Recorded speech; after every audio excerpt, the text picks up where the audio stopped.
Tako, zdaj pa začnemo z okroglo mizo in vabim na tale borilni prostor,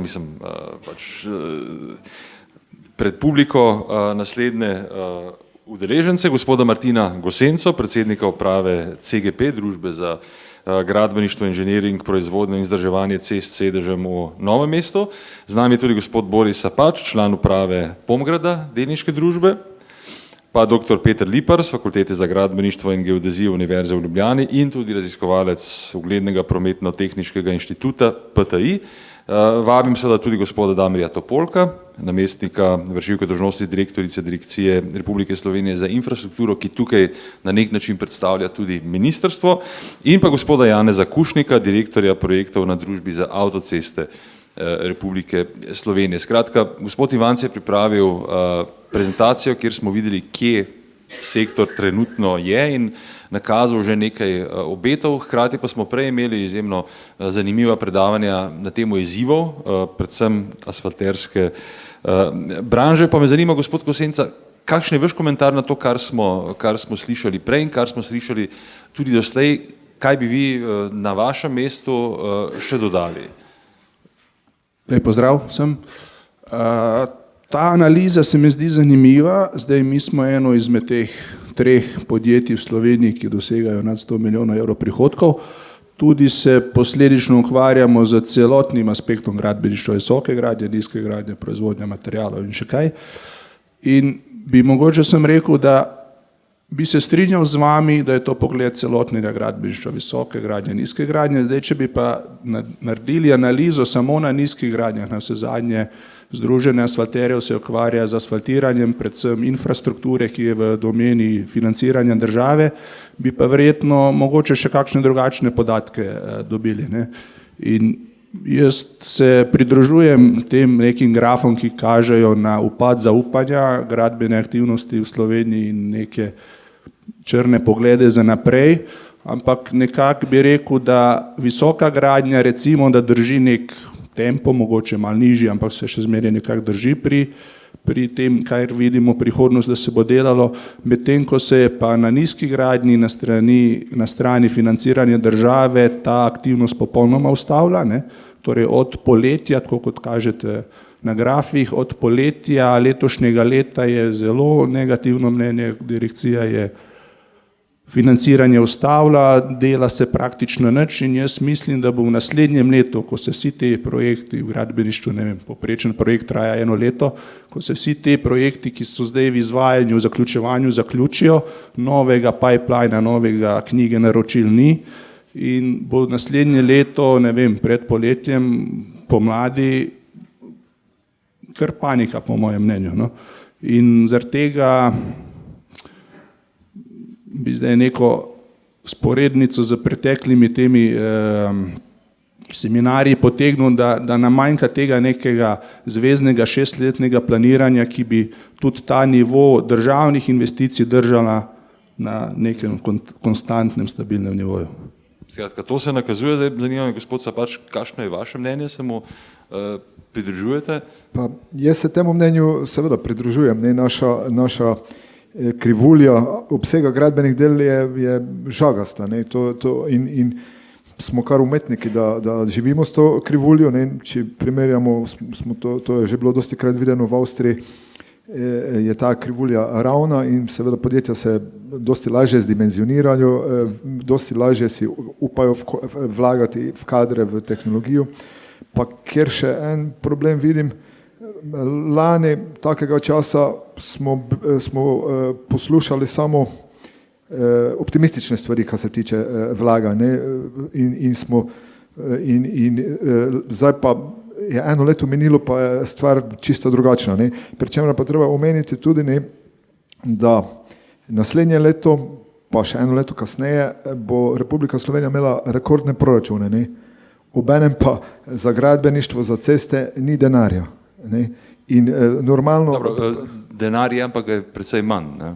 Ja, denarja ali ga pa precej manj, to neko zlato pravilo ali pa akcijski plan vlaganja v naše ceste, ker naše ceste rabijo vlaganje, ne rabimo mi vlaganje, gradbeniki, mi samo gradimo, naše ceste rabijo, to je trajalo 2 leti. Ne. In zdaj, ko je prišel rekordni proračun, pa več ni denarja. Ne. Pa smo imeli akcijski načrt vlaganja 6 ali 7 let v poboljšanje stanja na naših cestah. Skratka, tukaj očitno stvari niso takšne, kot ste vsi pričakovali in kot je na nek način bilo nakazano, da bo. Doktor Lipar, kaj lahko vi z vašega strokovnega zornega kota dodate k temu, kar smo slišali in tudi po tej prezentaciji gospoda Ivanca, so tudi vaši pogledi recimo črnogledi? Najprej naj rečem, da jaz sem znan po tem, da na vsakih takih srečanjih podobnih kot danes jamram, koliko malo študentov imamo v prvem letniku. In to sem jamral zdaj zadnje 3-4 leta. Letos sem hotel biti in sem lahko bolj optimističen, zato ker dejansko je letos več upisanih študentov, kot jih je bilo lansko leto in to zadnjih 20-30%. Danes sem pa spet v bistvu po teh grafih, ki sem jih videl in po teh pogovarjanjih tukaj me že skrbi, ker kaj se bo zgodilo naslednje leto. Ne? Ker veste, študenti so oziroma mladi ljudje, ki se pač spravijo k temu, da bodo študirali, so zelo občutljivi in tudi dobro raziščejo svoje panoge, mislim, kje, kam naj gredo, tako da prosim, a lahko smo bolj optimistični, ali lahko kakšen graf na gor obrnemo, ali je to res dejansko tako? Mislim, gledajte, grafi so grafi, ne? To so včasih delali, temu se je reklo kreativna statistika oziroma kreativno računovodstvo. Ne? Mi imamo vsako leto te informativne dneve za študente in ponovadi jaz tam kažem tiste grafe na gor, tako da tega zadnjega zdaj ne bom kazal. Ne? Pa upam, da ste se mogoče vse malo zmotili. No? Dobro, zdaj grafov ne bomo spreminjali, ne, gospod Ivanc? Ne? Ja, no. Hvala za ta pomislek. Glejte, to je kazalnik zaupanja, ki je tehtan glede na relativno velikost posameznega subjekta. Torej dejansko bi rekel, da nekako dobro odraža razpoloženje. Res pa je, da samo slabšanje razpoloženja samo po sebi ne pomeni, da bo manj gradbene dejavnosti v naslednjem letu. Ne. Jasno, gospod iz CGP-ja je pač povedal, da glavna težava bo mogoče malo več izzivov, bo na kratek rok na nizkogradnji, visokogradnji pa še smer laufala. Vas povabim na naslednje informativne dneve, pa boste to isto povedali ja. za naše študente. Z veseljem. Ja. Skratka, gospod Ivanc, malo boste razprodani, ne? Tako da morate čim prej uskladiti tudi datume. Ne, pa, z tega strokovnega vidika seveda problemi so, problemi bodo, zdaj temu se pač problemom se zdaj po novo reku reče izzivi, ne? Tudi glede na vse okoljske, tehnološke izzive, kaj se vendar stroki obeta, mislim, kje pa smo lahko, če lahko začnemo z vašo pomočjo širiti tudi malce optimizma. V Sloveniji imamo še toliko stvari, ki jih nismo niti preizkusili, ki na vse zadnje, v katerih zaostajamo za razvitejšimi državami in tudi recimo za višegrajskimi, kar pomeni, da imamo še kar veliko možnost za napredovanje. Ne? Dobro, kar se stroke tiče, jaz nimam nobenih pomislikov, nobenih problemov, tudi ta kolokvij, ki ga zdaj imamo tukaj, je dokaz za to. Tudi vsi, govorim za moje študente, ki so pač odšli s trebuhom za kruhom po svetu, od vseh dobivam zelo dobre feedbacke, vsi se zelo dobro umeščajo, se pravi, ni nobenih problemov, se pravi, na strokovnem območju, na področju smo absolutno v redu. Še nekaj bi tukaj pozoril, no? Mislim, mogoče se tega niti ne zavedamo, ko govorimo o cestah. Ne? Ne vem, če se zavedamo dejstva, da imamo mi v Sloveniji eno najbolj razvejenih prometnih omrežij. Mi smo glede na razvejenost prometnega omrežja, meni se zdi, drugi v Evropi ali pa celo v svetovnem merilu bi bili med prvi 10. Namreč imamo 40.000 kilometrov cest, se pravi na prebivalca 20 metrov, naši sosedje, kolegi Hrvati jih imajo 8 metrov, Avstrijci 15 metrov. Veste, kdo ima 20 metrov na prebivalca? Združene države Amerike, pa mi. Zdaj, po eni strani je to zanimiv podatek, ne, in če bili zdaj kolegi urbanisti tukaj, bi se najbrž med sabo skregali, rekli, da je to pozitivno ali to negativno, ne. Ampak dejstvo je, da je Slovenija pač razpršeno posiljena in zato imamo takšno mrežo. Jasno, za nas, gradbenike, oziroma no dobro, tudi za nas je to fajn, ne, da imamo toliko kilometrov cest zarihtati. Samo za tiste, tudi recimo za kolesarje, ne? Tudi, absolutno.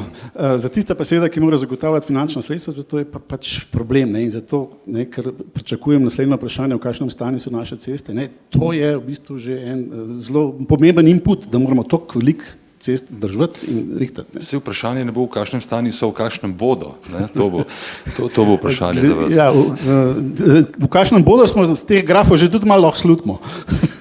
Dobro, ampak torej grafov ne bomo spreminjali, ampak mogoče bomo pa spreminjali optimizem, da bodo... Stroka je absolutno, zagotavljam, za vso mero, bi rekel, za vsem, kar poznam, je na absolutno svetovnem nivoju. Dobro. Absolutno. Dobro slišati. Gospod Topolko, vaš dodatek k temu, slišali smo, da izhodišča v bistvu za bližnjo prihodnost niso ravno najbolj, ne bom rekel rožnata, ne, slišali smo besedo črna. Kaj lahko še dodate k temu? Lep dober dan. Jaz bi dodal nekaj, kaj se iz teh grafov ne vidi. Ne. Ta rast, ki je bila v zadnjih letih, je v bistvu bila zdrava rast. Ne. Ni bila impulzna rast, ki smo jo recimo imeli v letu 2015, ker je bil takrat zaključek finančne perspektive. Ta rast je nastajala na realnih osnovah in naj ilustriram recimo, če že o cestah govorimo, mislim, da od leta 2009 do leta 2016 je poprečna realizacija pri nas na direkciji bila na cestah 150 milijonov. Zdaj v letu 2018 smo skoraj dosegli 300 milijonov oziroma v letošnjem letu pa nekaj blizu. Spravi, če mi oddamo večino teh del, tako da ta statistika je praktično naša statistika, oddamo na leto 400 do 500 milijonov del. Zdaj, kaj se bo zdaj naprej dogajalo? Jaz ne bi bil tako pesimističen, dejansko mi nismo ustavili dela, da ne bi narobe razumeli.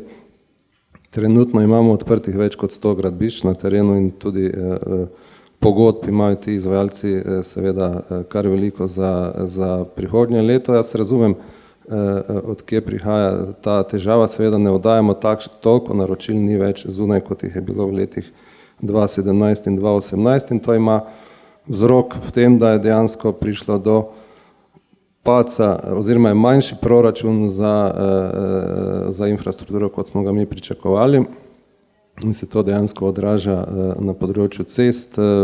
Tam je en padec, ki je v rangu 20 do 25% in to zdaj manjkajo tista naročila, v nekem ne velika naročila, ampak taka srednje in manjša naročila. Zdaj nekaj večjih naročil bo še naprej. Trudimo se, pa mislim, da smo zelo blizu, da bomo ta gap nadomestili, upam, da v relativno kratkem času, z tem, da bomo pripeljali dodatna evropska sredstva na projekte, ki so že v izvedbi in imajo potencial dodatnega črpanja evropskih sredstev in s tem bi si sprostili kar nekaj lastnih sredstev in bi jih potem lahko namenili za dodatne projekte. Mogoče še eno stvar, da nekaj pozitivnega še povem. Mi imamo trenutno, je stopnja pripravljenosti projekta, kot sem uvodoma v nagovoru povedal, takšna, da imamo na zalogi ogromno projektov na področju cest, dobesedno pripravljenih razpisov ali železnic in nismo v takšni situaciji, kot smo mogoče bili v letu 2015, ko tega ni bilo. To pomeni, da lahko odreagiramo od danes na jutri. Dobro, mogoče še samo za razlago, ker je to recimo tudi danes zelo aktualna tema v slovenski javnosti, tudi zaradi članka v Delu, ravno zaradi tega, o čemer tudi govorimo, zmanjšanja denarja za ceste ob rekordnih proračunih. Kako si to razlagate? Zakaj je prišlo do tega? Ja, jaz se spomnim, da sem leta 2015 sedel tu jeseni in takrat sem razlagal, da bomo delali več kot 200 milijonov evrov na cestah in seveda temu noben ni verjel, ker so številke bile predtem takšne, kot sem prej omenil. Ne. Zdaj smo začeli delati več kot 200 milijonov, skoraj 300. Seveda je to zdaj ena druga situacija. Ne. Zakaj se je to zgodilo, obstaja čisto realen podatek. Mi nimamo dovolj neproračunskih virov. Spravi, to, kar smo mi zagotavljali v zadnjih letih, so bila ta namenska sredstva, ker smo imeli določeno zalogo. Zakaj je ta zaloga nastala? Nastala je tudi v tistih letih pred letom 2016, zaradi tega, ker tudi projekti niso bili takšni, da bi se mogoče v takšnem obsegu to izvajalo. Recimo v 2015-2016 je nastala ena zaloga, ki smo jo mi potem uporabljali in smo dvigovali realizacijo v letih 17, 18 in 19. Seveda smo pričakovali, da bo država to razliko, ki sploh ni tako velika, nadomestila z nekim drugim virom, ker zelo malo sredstev bi potrebovali, da bi ohranili to stabilnost, ker ta stabilnost je pomembna za vse skupaj. To je relativno majhen denar in bi se ta optimizem ohranil. Zdaj ta pesimizem je preveliki, kot dejansko kažejo ti podatki in to je to. Dobro. Sliši se zelo preprosto, ampak če bi bilo tako preprosto, bi bilo mogoče res drugače. Ne? Ampak ni. Še gospod Kušnik z vidika Darsa. Gospoda Vidica danes ni tukaj, ker je na Koroškem, kjer naj bi se seveda na veliko gradilo, vsaj tako upajo Korošci. Mislim, kaj nam to lahko pove glede morebitnega optimizma? Ja, lepo zdrav z moje strani. Zdaj jaz bi mogoče odgovor razdelil v dva dela. Ne? En del je tisti, ki lahko tudi na 3 pasove razdelite, ni problema. En del je tisti, ki predstavlja v Darsu vlaganje v obstoječo cestno omrežje. Ne? Tukaj gre za to, da smo recimo od leta 2015, ko smo obnavljali nekje okrog 30, 25 in 30 km smernih vozišč na leto, dvignili to vrednost v letu 2019 na 68 km letno. Svojih temu nasili povečan promet, staranje vozišč in tako naprej. Promet oziroma rast prometa je konstantno, promet raste od leta 2014-2015, posebej opazna rast težkih tovornih vozil, ki izjemno uničujejo avtocesto. Tako da ta vlaganja si svoja zdaj želimo nekako zadržati. Mogoče so tu nekako manjša tveganja. Zakaj? Zaradi tega, ker vsa ta vlaganja, ki jih izvajajo na osnovi vzdrževalnih del javno koristne, kar pomeni, da se prvenstveno ne srečujemo, pa vsaj v veliki večini ne z nekimi težkimi presojami vplivov na okolje, ampak smo odvisni predvsem od izdelave projektne dokumentacije, potem od uspešne izpeljave javnega naročila in pa potem od implementacije same ali pa od realizacije samega projekta. Zdaj, na drugem delu, drug segment predstavlja pa ta večji investicijski potencial ali pa nek začetek, ki ga Dars zopet začenja z izvedbo 3. razvojne osi. Tukaj so pa tveganja verjetno nekoliko večja. Tu gre pa za to, da se najprej vsi ti odseki so podvrženi presojam vplivu na okolje in izdajo okoljevarstvenih soglasij. Seveda to so pogoji za gradbena dovoljenja. Odseki so prvenstveno izjemno zahtevni, tukaj govorimo o Šentrupert Velenje Slovenj-Gradec in pa odseki na južnem delu 3. razvojne osi od Novega mesta do Osredka in Osredka do Malin. Zdaj mi smo uspeli v tem času pripraviti projektno dokumentacijo za to, da gremo v razpis, da smo šli v razpis za sposobnost za pridobitev izvajalca na odseku od Novega mesta do Osredka in pa za eno lokacijo na severnem delu 3. razvojne osi. Seveda zdaj zelo si želimo, da bo teklo zaključevanje projektne dokumentacije na preostalih odsekih tudi v tej smeri. So pa verjetno določena tveganja na odseku Šentrupert Velenje, časovna tveganja, se vemo, da tam še nimamo pridobljenega okoljevarstvenega soglasja. Dobro, to je dobro izhodišče. Zdaj, preden damo možnost seveda tudi za neposredno vprašanje iz občinstva, še mogoče ta del, ki se nanaša na zeleno, tukaj bi zdaj šli z mikrofonom v drugo smer. Zdaj slišali smo, Evropska komisija naj bi zagnala ta Green Deal oziroma novi zeleni dogovor in naj bi seveda pomagala tudi državam članicam in pa seveda tudi gospodarstvu, da še bolj odločno pristopi k uresničevanju zelo ambicioznih podnebnih ciljev, ki jih imamo. Zdaj, kaj to konkretno recimo pomeni za Dars? Kako bo to spremenilo vaše delovanje v prihodnosti? Zdaj, v zvezi s tem je zopet možno po moje govoriti o treh zadevah. Zdaj smo že pri treh, prej smo že pri treh. Eno so tiste zmanjšanja izpustov oziroma emisij, ki jih povzročajo oziroma ustvarjajo uporabniki avtocest. Zdaj, za uvedbo samega elektronskega sistema cestninjenja smo v letu 2018 in 2019 odstranili skoraj vse cestninske postaje. Iz tega naslova je prišlo do izjemnega zmanjšanja emisij oziroma porabe energije, posledično seveda emisij, ki so se prej ustvarjale z samim zaviranjem oziroma ustavljanjem pred cestninskimi postajami. Jaz vem, da nam je Inštitut Jožef Štefan pripravil eno študijo in mislim, da so rezultati res impresivni. Dars je dobil tudi nagrado Ekosklada za projekt odstranitve cestninskih postaj oziroma elektronskega sistema cestninjenja. Mislim, da govora o dimenziji energije na letni ravni ene hidroelektrarne na spodnji Savi. Ne. To govorimo, ne vem, pa mislim, da okrog 130 megavatov. Kar je zelo lepo, ampak tega je zdaj konec. Cestninskih postaj ne boste mogli več odstraniti. To je res, ne? Ta ukrep je izveden. Ne? Drug del je ta, ki ga Dars vlaga v izboljšanje svojih omrežij oziroma vlaganja v tiste stvari, da zmanjšujemo, oziroma da povečujemo deleže obnovljivih virov energije pri samem ogrevanju stavb. Jaz mislim, da bo trend šel v nadaljevanju tudi v smeri nabave vozil, ali pa je že celo tako daleč z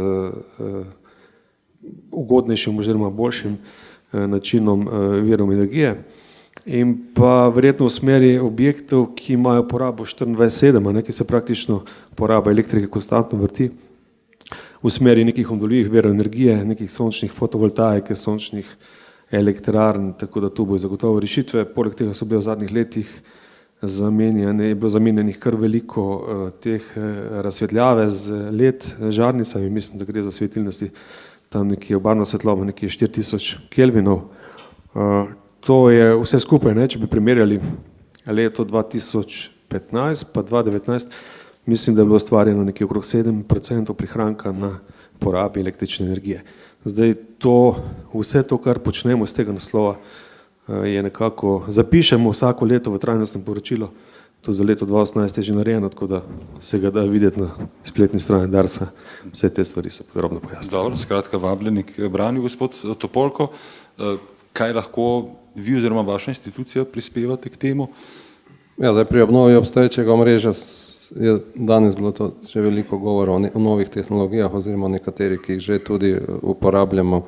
Zdaj, mislim, da je podobna situacija tudi pri nas, da ne govorim zdaj o zamenjavi žarnic LED, ki je dejansko standard danes pri obnovi obstoječe razsvetljave ali gradnji nove in tako naprej.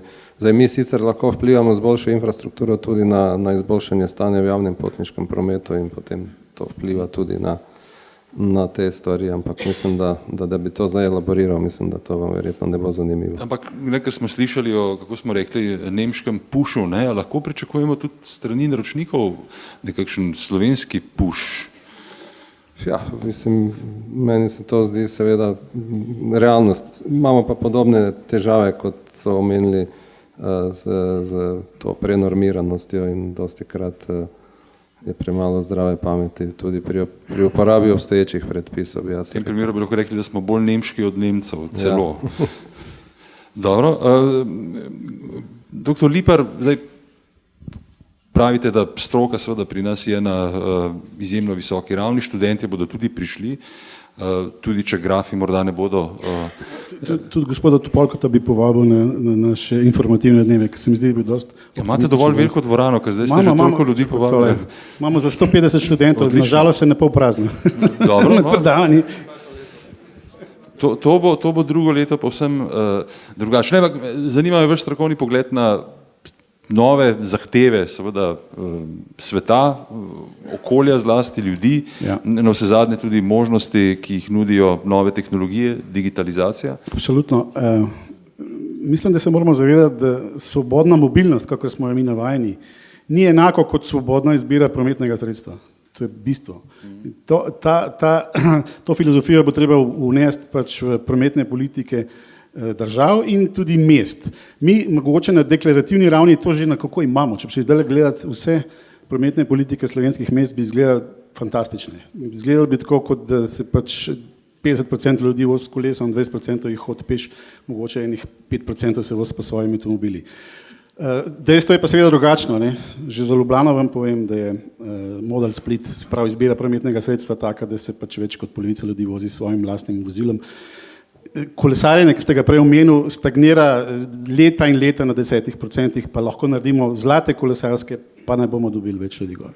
Skratka, mogli se bomo spopasti z nekimi Mislim, postaviti bomo mogli neke restrikcije, ker enostavno samo nagovarjanje ljudi, kako je fajn, če bi se pač jutri namest z svojim avtom odpeljali s kolesom ali pa z avtobusom, nima kakšnega bistvenega rezultata. Torej, najbrž bomo mogli, zdaj, ko sem videl tole, od gospe von der Leyenove sem videl manifest, samo par točk sem videl, se mi zdi, da gre v tej smeri, ne. Spremeniti bomo mogli način življenja, predvsem v mestih, ne. Dobro, to bo seveda velik izziv, ampak se da. Se da, absolutno se da. Še eno vprašanje, ker ne, rekli ste, da vas bom vprašal zagotovo, v kakšnem stanju je slovensko cestno mrežo. Pričakujem, ja. Evo, zdaj ste doživeli to vprašanje, ampak v smislu, zdaj, koliko pa računate, da bi se lahko, ne, predvsem v odnosu do tega, koliko bi se moralo spremeniti slovensko cestno mreže, recimo v naslednjih 10 letih? Zdaj, po kvantiteti sploh ne, lahko bi se celo malo zmanjšalo. Po kvaliteti pa takole, ne, najbrž bi gospod Polko znal več o tem povedati. Državne ceste dejansko, če se mi zdi, še vedno drži rezultat, ne, da je polovico v slabem in zelo slabem stanju. Zdaj smo mogoče na 45%. Dejstvo je, tukaj pač moram pohvaliti tudi direkcijo sigurno, ne, dejstvo je, oziroma državo našo, ceste naše državne so propadale do leta 2014 in to kar hitro. Ne. Po letu 2014 se to propadanje ustavilo s temi 200 ali 300 milijoni na let, vendar nismo še v tem stanju, da bi se zadeve izboljševale. Skratka, ustavili smo propadanje, nismo pa še v tem obdobju, da bi lahko prišli en nivo višji. Ne. Najbrž bi rabili, kaj svem, še enkrat toliko denarja, da bi recimo začel ta procent slabih cest, ki je recimo 45, zdaj da bi ga spravili recimo na 30%. Avtoceste so pa na zelo dobrem in dobrem nivoju, tako da pohvaljajo Dars. Ja, ne smete pa preveč hvaliti, ne, ker če ne bodo začeli spati na lovorikah. Samo en moment, tukaj imamo gospoda Ivanca še z enim insertom.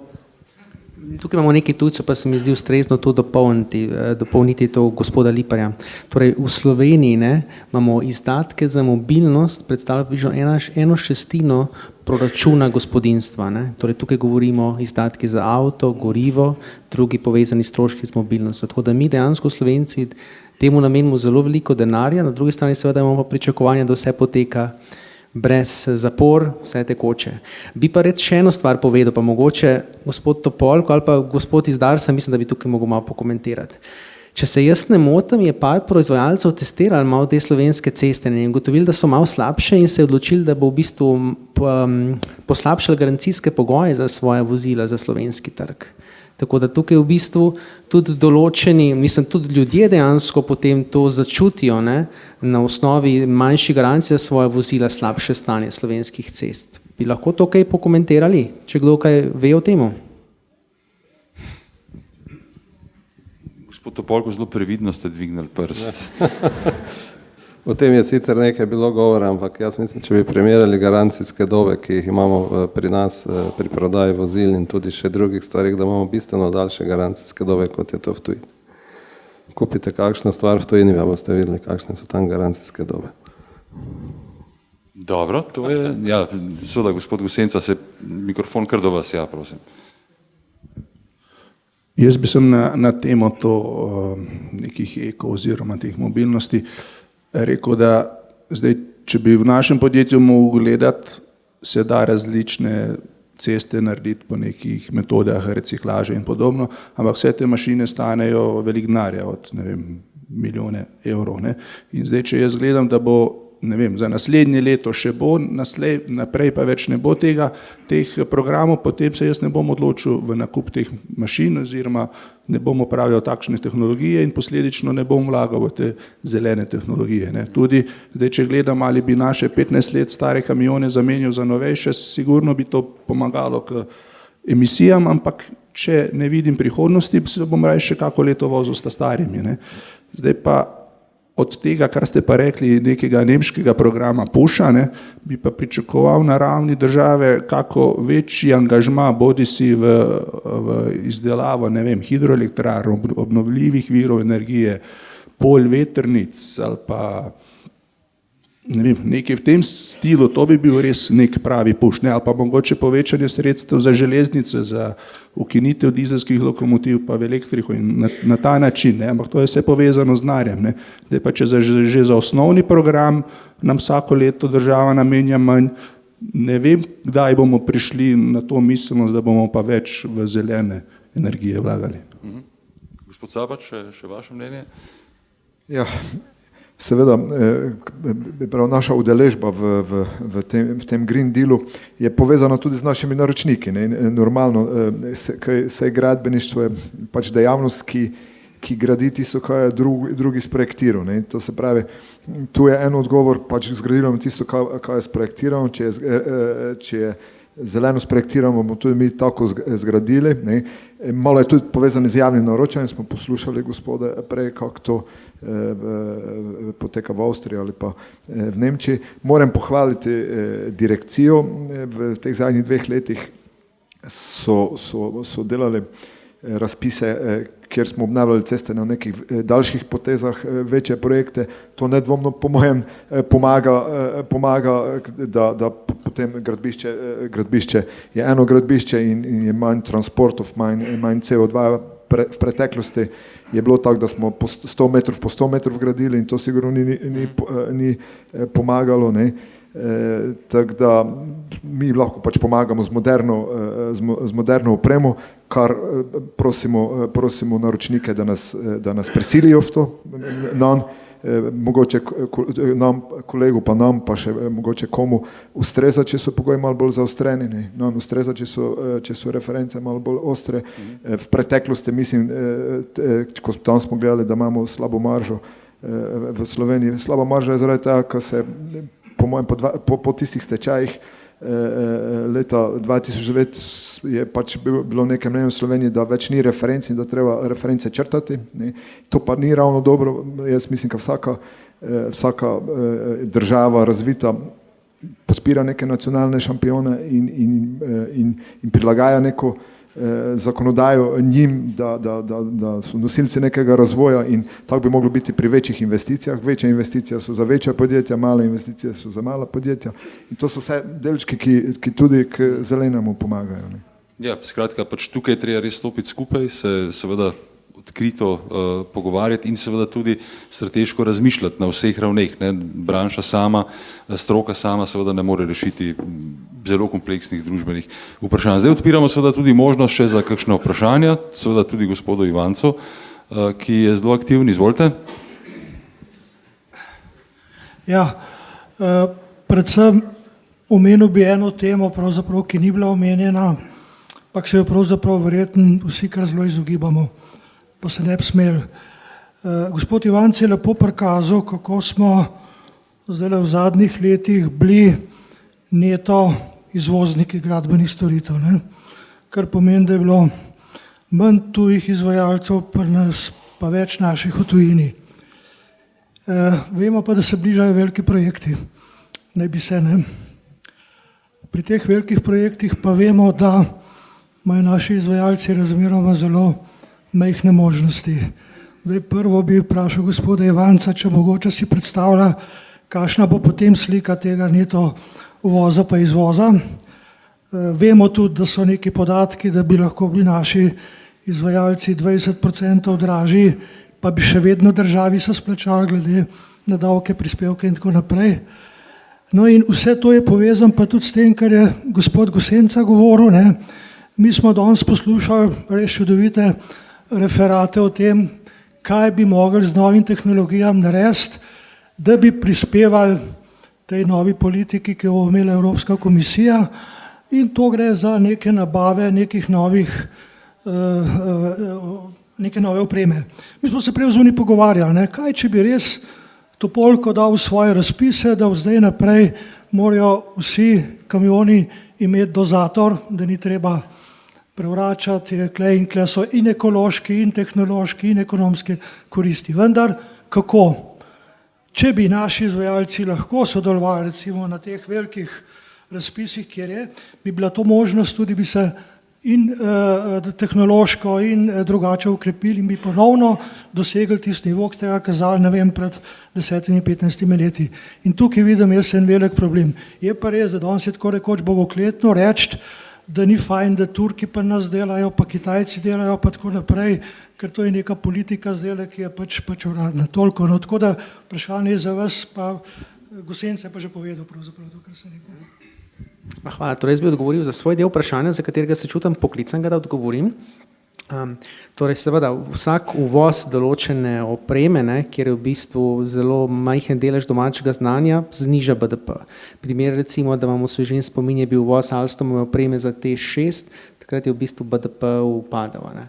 Tako da preprosto tukaj se gre pač uvoz iz tujine, ne prispeva k nam. Tako da kar se tiče drugače te same energetike, sam še to pokomentiral, za Slovenijo najboljša hidroelektrarna, tukaj je največji delež dodane vrednosti, da jo naredimo, ampak kot veste, predvsej dobro poznam energetike, z njimi sodelujem, glavni problem je v bistvu dolgotrajna umestitev objektov v prostor, tudi na Muri jim je padla v bistvu možnost, da bodo v doglednem času začeli graditi, tako da najbolj realna možnost je, da povečamo proizvodnjo elektrike, je drugi blok jedrske elektrarne v Kršku, to je edina stvar, a je zdaj to obnovljivo ali ne, to dopuščam mnenje vsakemu od vas, ampak to je edini boost za večji potencial proizvodnje elektrike, ki jo pač Slovenija lahko ima glede na naravne pogoje, vetra, kot veste, nimamo veliko, solarna predstavlja minimalni del proizvodnje, če pozidamo celo Slovenijo z solarnimi paneli, ne bo bistveno več, hkrati ne bomo imeli stabilnosti v električnem omrežju, ki je ključ v bistvu do konkurenčnosti proizvodnega sektora in zadovoljstva gospodinjstva. Tako da to so vse te stvari, ki so v bistvu za Slovenijo zelo pomembne, tako da obnovljivi viri super, ampak moramo si pač iskreno povedati, ne samo koliko stane določena tehnologija, koliko potrebno tudi vložiti dodatno v omrežja, ki jih bo treba nadgraditi in torej delež stroška omrežnine v končnem računu, seveda se bo za potrošnike ali pravne osebe ali fizične osebe moral zelo izdatno povečati, da bomo dejansko lahko zagotavljali elektromobilnost tako, kot si jo nekako želimo. Tako da vse govorimo, kako bi rekel, v nekih dodatnih stroških, ki pa seveda na drugi strani pomenijo, da je pametno, da se tudi mi nekako umestimo. Drugo je seveda, če menimo, da fizikalno to ni smiselno, ampak če dejansko Evropska komisija gre tja, pa daj določena finančna sredstva, da gremo tudi mi nekako v zeleno z vidika predelave asfalta, določenih drugih strojev, opreme. Jaz verjamem, gospod Gosenca, da za ti stroj, če bi ga vi kupili, na eni strani bi seveda država mogla reči, zagotavljali bomo 250 milijonov realizacije letno, vi bi približno vedeli, da boste stroj odplačali, hkrati bi pa mogli vi dobiti zelo ugodno financiranje, kajti vi boste zdaj s tem v bistvu zmanjšali emisije pri proizvodnji asfalta. Tako da tudi na tej strani mislim, da Evropska komisija mora oblikovati elemente spodbude in mi jih moramo prenesti v svoj pravni red, da bomo zagotovili spodbude na vseh straneh. Vse smo videli tudi v Avstriji in Nemčiji in nič drugače. Če država ne daje spodbud za neko obdobje, potem seveda se ne realizirajo te zadeve. In naš trg je v bistvu ravno nekako mejen in imamo v bistvu relativno majhno število igralcev, ki so povprečju dosti manjši kot tisti veliki gradbeniki iz velikih trgov in zaradi tega je ta predvidljivost za nas še toliko pomembnejša. To je to, kar se tiče mojega dela odgovora. Za ostalo pa nisem se. Ja, jaz vseeno upam, da bomo določene mere, da bodo naši izvajalci vključeni, veste, čisto vsega pa vseeno ne morejo narediti. Vsaj tam pri projektiranju ali pa pri podizvajalcih vseeno mislim, da en delež bi si mi mogli odrezati. Drugače pa delim tudi strah z vami. Jaz vas povsem razumem, o čem govorite, ampak na drugi strani morate vedeti tudi vlogo države, ki dejansko mora zagotoviti, da izbere v bistvu najbolj učinkovitega ponudnika. Na koncu je vse odvisno od naročnika. Naročnik je tisti, ki definira pogoje. Naročnik je pa lociran tukaj.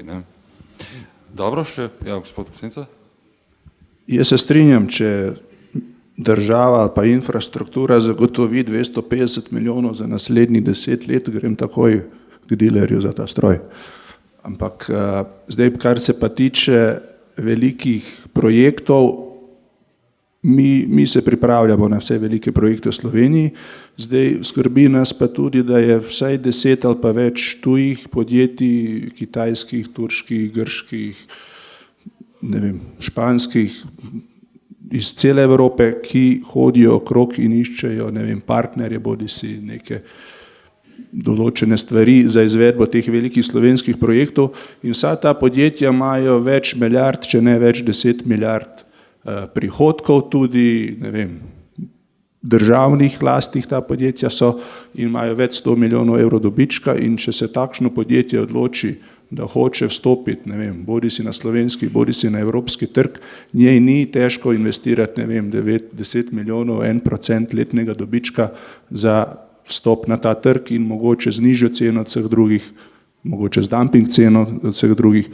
ta posel tudi dobi, ne, oziroma je najcenejša, ne. Zdaj pa ne vem, v Sloveniji imamo tudi več inštitucij, ki določajo, kaj je konkurenčno, kaj so najnižje cene, ne vem, na telefoniji vem, da se ne smejo dajati kar tako najnižja cena vsakemu uporabniku, ali je to dovoljeno sploh v Sloveniji, oziroma ali to kdo gleda, da bo neko tuji konglomerat dal nizko ceno za izvedbo nečesa, pač noben drugi evropski ponudnik tega ne bo mogel mečati oziroma dobiti ta posel, ali je to dovoljeno sploh, ne? Ker mi tega ne bomo mogli, oziroma slovenski izvajalci tega ne bojo mogli delati, na drugi strani smo pa slišali za te male, srednje projekte, je pa pipica zaprta, denarja ni, ker se vse nalaga v ta velik projekt, ne? Ki bo šel pa ta denar v tujino, oziroma to je to, kar je gospod rekel. Ne? Bo oziroma bi, ne? Jaz bi še tu mogoče o teh velikih projektih povedal, normalno te največje gradbince v Sloveniji tudi ti projekti zanimajo, normalno, da jih vidimo tako, da se združujemo z tujimi izvajalci, z nosilci kapacitet, pa tudi referenc, kar jaz nažalost, ali pa mi nažalost ugotavljamo nekje z območja, kam mi hočemo priti, ali pa kjer smo naravno pašemo z neke srednje Evrope, niti ni toliko zanimanja za te naše velike projekte, kar mislim, da je zaskrbljujoče, ker mi pri takih poslih je važno, kako se ljudje razumejo, kako se firme razumejo, če gledajo isto na stvari in nažalost se mi zdi, da ti naši veliki slovenski projekti za srednjo Evropo niso tako zanimivi, kako mi mislimo, so pa zanimivi, naprimer za Turčijo, ki ima svoje probleme, kjer se je gradbeništvo ustavilo, kjer je devalvacija lokalne valute, kar mislim, da je stališča rizika tudi nevarno za investitorja. Jaz z izkušnjami, ki jih vsi imamo, na koncu koncev Kitajci gradijo v naši bližini, neke sodelovanje s Kitajci, ne vem, če mi se tega znamo iti, to sta dve različni kulturi in vidim 100 problemov. Mi bi si želeli, da bi lahko sodelovali v partnerstvih z podjetji z srednje Evrope, pa bi se še kar tudi od njih naučili, to bi bilo idealno. Zanimivo, gospod Topolko, vi ste želeli še nekaj? Ja, mogoče bi povedal nekaj o naših izkušnjah. Zdaj, mi smo v preteklosti, ne tako daljni preteklosti, pa do danes s temi projekti, ki so zdaj veliki v teku, govorim samo o velikih projektih, to je nekje vredno vse skupaj 2 milijarde evrov. Zdaj, največji projekt, ki smo ga naredili, je bil težek 500 milijonov evrov in ga naredila naša operativa, to se pravi, se je zaključil v začetku 2016. Zdaj imamo dva projekta, ki sta skupaj vredna, ki sta v izvedbi, sta skupaj vredna nekaj več kot 500 milijonov evrov. Eden se zaključi prihodnje leto, drugi je pa nekje zdaj v prvem polčasu. Za razliko so že sklenjene vse pogodbe. Ampak vse te projekte je izvedla naša operativa. Zdaj, jaz mislim, da bi prvi korak moral biti ta, da se enostavno to našo operativo, ki je takšna kot je, da se jo ne demonizira v javnosti. To bi bil prvi korak, potem pa mislim, da bi vse ostalo prišlo samo od sebe. Mogoče bi še komentiral, kar je gospod razlagal, mogoče če one grafe pogledamo, nas pa višegrajske države, vidimo, da imamo dokaj sinhrone tam rasti v enih letih, ampak to so tista leta, ko se je začela pa zaključila katera finančna perspektiva. Seveda je razlika v tem, da je prioriteta ali zelo visoka prioriteta v teh državah bila in še vedno danes infrastrukturo, oni dosti več dajo od evropskih sredstev na infrastrukturo, pri nas se je to začelo dejansko zniževati in v tej perspektivi je tega manj, pač je bil moto, gremo od betona k, ne vem, mehkim vsebinam. In to seveda vpliva tudi na to potem kompletna ta neka vlaganja, ki bi lahko bila bolj stabilna, oziroma bi nekateri večji projekti bili tudi, bi rekel, bolj enostavno financirani. Dobro, gospod Henningborn. Damir Topolko je zdaj govoril o 400 milijonskih projektih in tako naprej. Meni pa se zdi, da se je naša operativa tudi z stališčem naročnikov nekako sprijaznila s tem, da ne more enakopravno sodelovati ali pa samostojno sodelovati pri velikih projektih. In me zanima eno mnenje, ali je bilo pri nas narejenih dovolj naporov, da se zagotovi, da bi lahko domači ponudniki enakovredno sodelovali brez pomoči, bom rekel, nekih drugih firm. Potem pa naj seveda odločajo kriteriji, kdo je ugodnejši. Ampak se mi zdi, da ta napor, da bi se zložile stvari skupaj, da bi lahko več, bom rekel zdaj, domačih izvajalcev sodelovalo na nekem razpisu, da je bilo tukaj narejeno enostavno premalo napora, zato da bi zagotovili enakopravne pogoje. Ko so pa pogoji postavljeni, potem pa jasno, da dobi tist, ki izpolnjuje pogoje. Dobro, gospod Topolko. Mislim, če želite. Pa zdaj jaz mislim, da na naših razpisih so dokaj enakopravni pogoji. Zdaj, dobro, zadnji razpis, ki smo ga izvedli, ni sicer tako veliki, je 100 milijonski bil, pa je bil objavljen, mislim, da v mesecu juliju, pa smo v oktobra pogodbo podpisali, tako da, mislim, pogoji že morajo biti enakopravni. Zdaj, mislim, da obstajajo še nekateri drugi pogoji, ki mogoče bi tu zašel preveč v neko globino, ne. Zdaj, vprašanje je pri nekaterih takšnih ponudnikih, ki prihajajo iz različnih držav, na kakšen način, koliko se dajo nekatere stvari preveriti, ne, to je zdaj drugo vprašanje. Jaz mislim, da če objektivno gledamo, naša zakonodaja o javnem naročanju zahteva, ima nekatere izključitvene pogoje, ne, če pogledamo. Zdaj pri nas obstaja doma, so mehanizmi pri inštitucijah, ki nedvoumno dajo podatke o, ne vem, o plačanih davkih in tako naprej, in to vse mora biti točno v tistih okvirih, kot je. Zdaj, tuji ponudniki so tudi na nek način malo v prednosti, zato ker točno na takšen način teh dokumentov ne rabijo dati, ampak se to regulira na en drugi način in so že tu recimo v neki prednosti, ampak mislim, da bom tu malo zašel. Dobro, gospod Gosenca.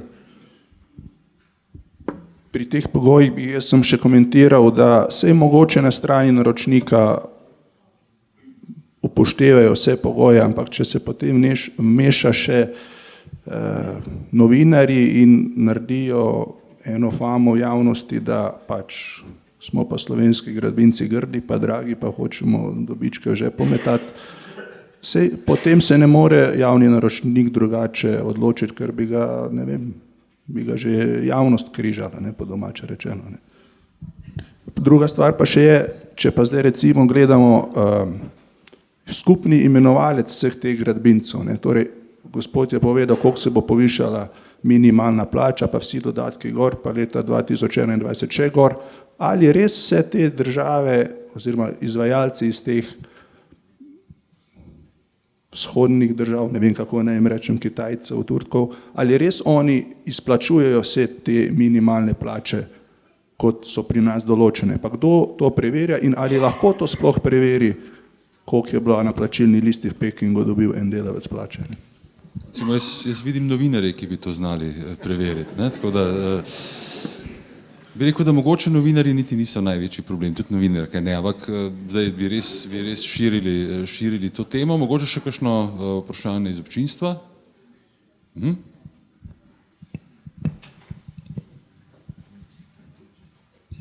Good evening, I come from India. The key question which I have been hearing is about financing.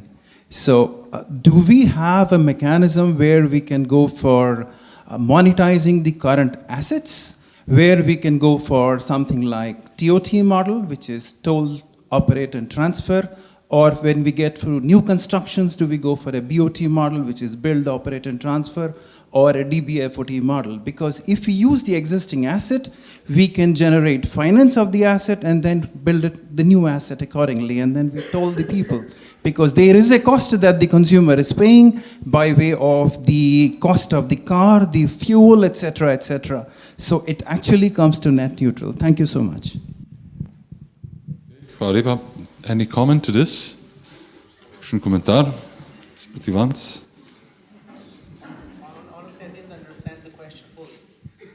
Well, can you be more precise? I think that you mentioned the financing structure.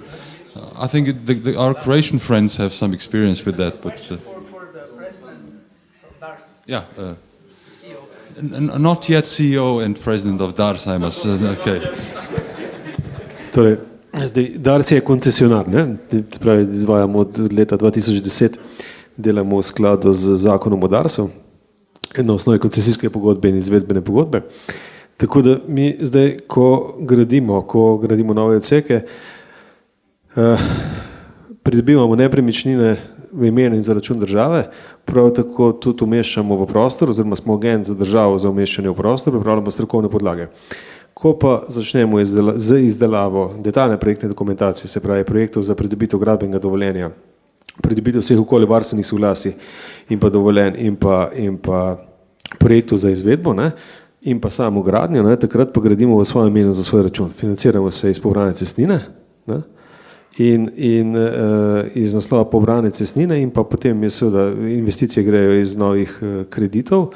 V tem primeru teh večjih investicij, o katerih smo govorili danes, se pravi tretji razvojne osi, nam tukaj država stopi v pomoč z poroštvenim zakonom v višini 50%, zdaj ta procedura je za 2 odseka v državnem zboru, na vlade je potrjena, tako da upam, da se bo tudi srečno išla v fazi potrebovanja na državnem zboru in seveda potem nam to omogoča lažje oziroma optimalnejše zadolževanje za samo izvedbo investicije. Tukaj ima Slovenija že dolga leta pač ta pristop, druge evropske države, ne tudi članice Evropske unije, seveda pristopajo tudi na drugačne načine, toliko samo pojasnilo. Še kakšno vprašanje? Ja, gospa?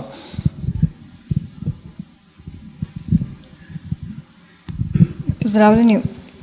Jaz sem se počutila nekoliko izzvana strani dr. Liperja in sicer čisto kot uporabnica cest in sicer z vašo pripombo o zlatih kolesarskih stezah, ki ne spodbudijo kolesarjev, da kolesarijo in da tu pomagajo, zaležejo samo restrikcije.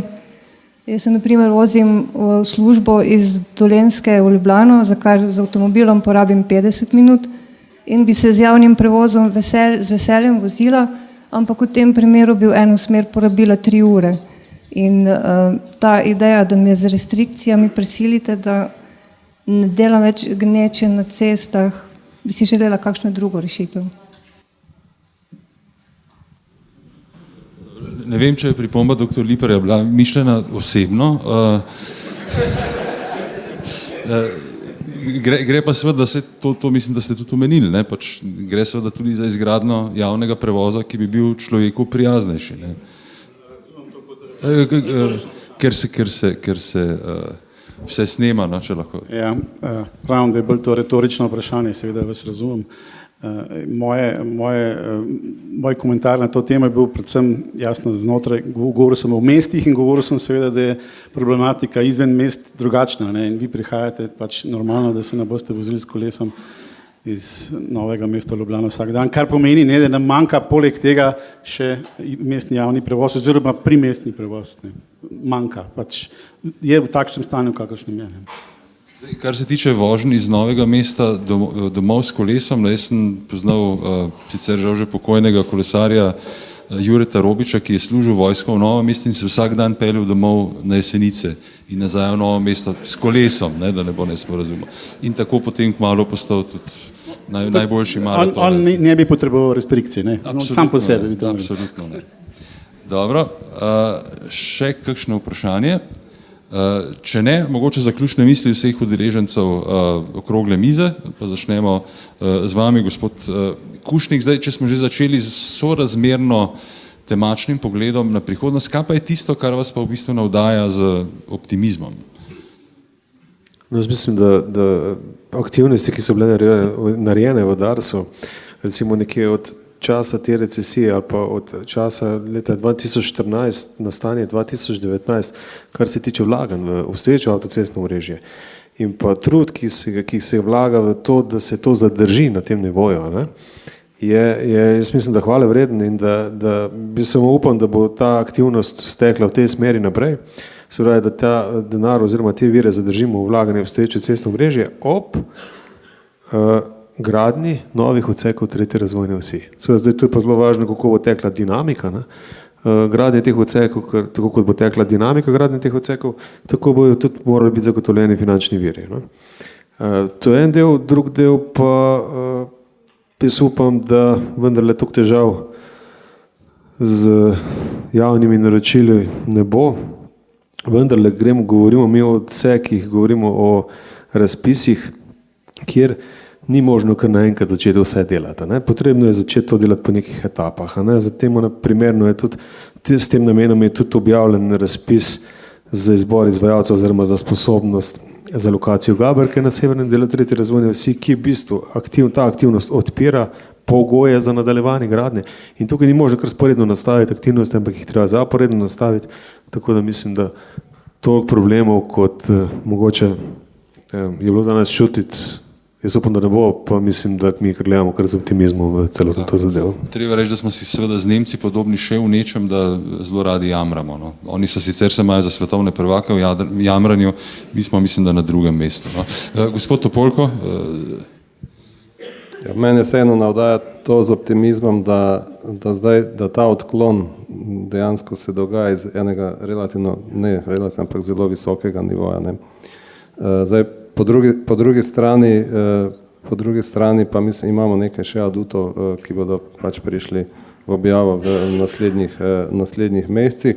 Pomembno je pa to, da smo prišli v en ritem, kjer dejansko pogodbe in naročila oziroma pogodbe sklepamo v tekočem letu za naslednje leto, tako da so stvari vseeno malo bolj predvidljive. Imamo pa še zelo verjetno nekaj adutov finančnih, ki bodo malo to situacijo izboljšali.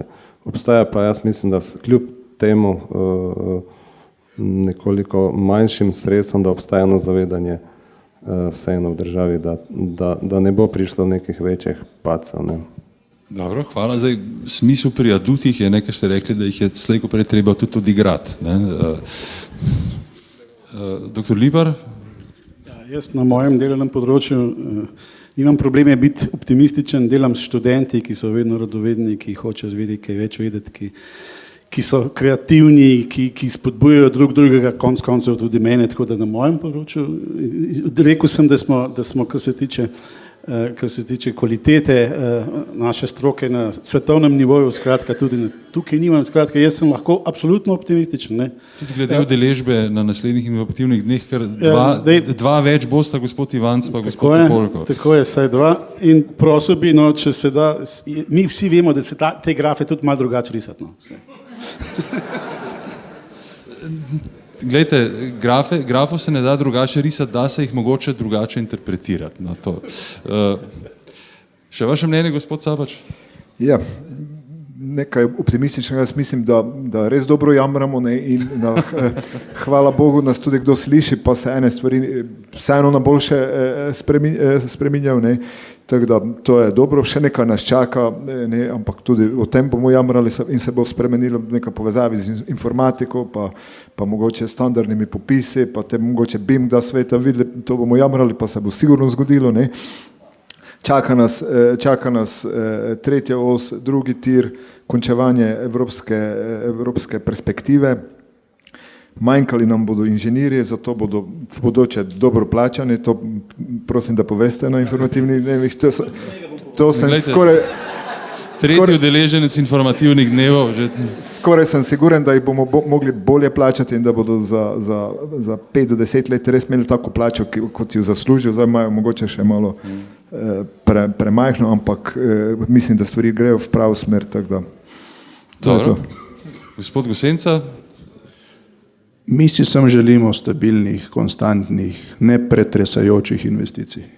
Dobro, lep zaključek, najlepša hvala vsem udeležencem okrogle mize in seveda tudi vam za aktivno sodelovanje. Na ta način je današnji večer, vsaj kar se stroke tiče, že skoraj da končan.